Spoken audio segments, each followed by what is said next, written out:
네, 안녕하세요. 박영준입니다. 오늘은 겨울 등산의 위험 요소, 그리고 또 그 위험을 어떻게 예방하고 회피해 가는지 그런 방법에 대해서 제가 이야기를 좀 해볼까 합니다. 며칠 전에 이제 제 유튜브에 댓글에 낙엽에서 미끄러지셨다는 분들이 계셨어요. 겨울에서 사실은 가장 많이 당하는 사고가 사실은 낙상입니다. 낙상이라는 경우는 잘 아시면 넘어지는 거죠. 넘어져서 팔다리가 부러지는 경우도 생기고 또 열상이 생기기도 하고 여러 가지 신체적 이제 피해를 입게 됩니다. 이 낙상을 방지하려고 그러면 이제 아이젠은 이제 겨울 등산에서는 필수 품목입니다. 이제 아무래도 얼음에서 제일 많이 미끄러지니까요. 근데 눈에 보이지 않는 얼음들이 있습니다. 이제 이게 더 위험합니다. 사실은. 그게 뭐냐면 낙엽입니다. 이제 보통 아이젠을 차고 오시다가 이제 눈이나 얼음이 보이지가 않고 낙엽이 보이시면 아이젠을 벗는 경우가 많이 있습니다. 근데 이러면 굉장히 위험합니다. 왜냐하면 낙엽의 표면은 이렇게 마른 것처럼, 또는 얼음이 없는 것처럼 이렇게 보이지만은 낙엽 밑에 서리가 껴있는 경우가 많이 있습니다. 그리고 얼어 있는 경우들도 많이 있습니다. 그렇게 되면 굉장히 미끄럽습니다. 그러면 이거 잘못 밟으면, 바로 넘어지게 됩니다. 그래서 낙엽을 밟으실 때도 굉장히 조심해서 밟으셔야 해요. 겨울에는. 그 다음에 또 하나가 뭐냐면 나무뿌리입니다. 나무뿌리들이 노출되어 있는 것들이 있지 않습니까? 그게 또 굉장히 위험합니다. 겨울에는 특히 이제 눈이 왔다가 이렇게 그치고, 그 다음에 또 얼었다 녹았다 하면 그 나무뿌리가 굉장히 매끄럽습니다. 그래서 아이젠이 없는 그냥 등산화를 그런데 나무뿌리에 짚게 되면 바로 미끄러집니다. 그래서 나무뿌리는 피하시고, 그 다음에 낙엽을 밟으실 때는 굉장히 조심스럽게 밟으셔라. 그리고 얼음이 있는 곳에는 또는 눈이 있는 곳에는 반드시 아이젠을 착용해야 낙상사고를 방지할 수 있습니다. 두 번째는 이제 역시 저체온입니다. 이 저체온이 생각보다 쉽게 일어납니다. 겨울에는.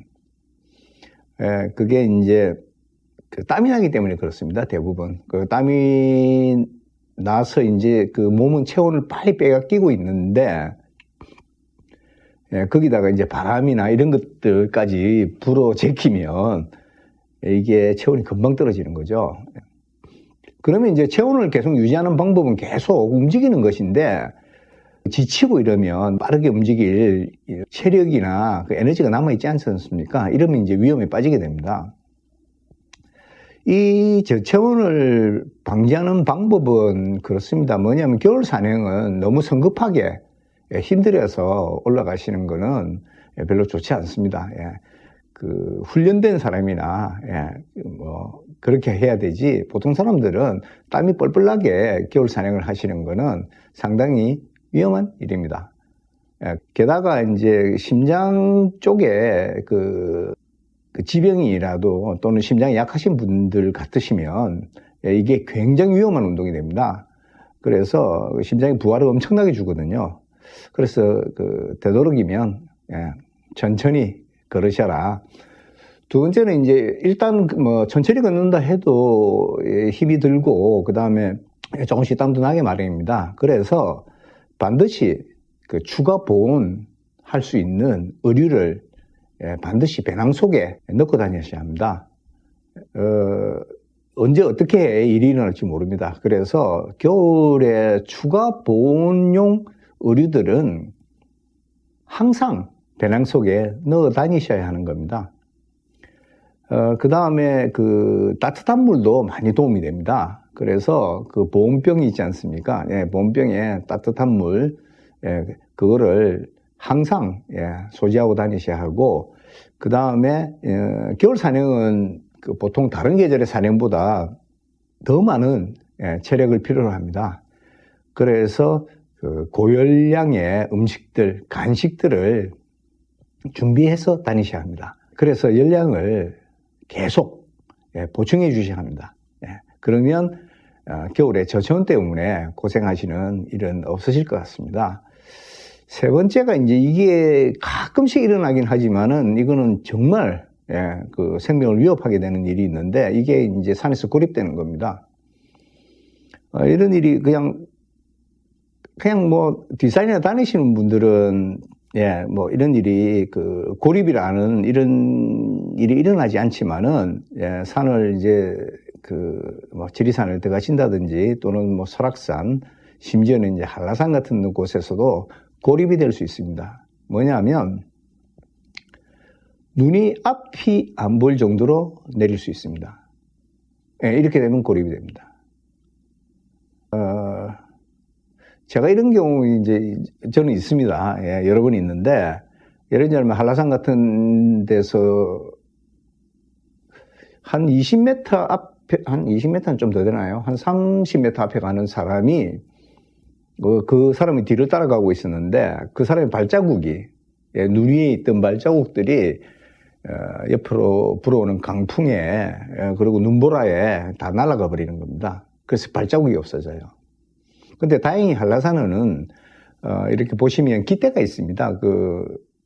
빨간 깃발이 조그만한 게 달린 이 깃대를 그 코스에, 등산 코스에 이렇게 쭉 세워놨습니다. 그걸 보고 가시면 돼요. 그런데 이게 안 되는 경우도 저는 이제 몇 번 경험했는데, 이게 이제 설악산 같은 곳입니다.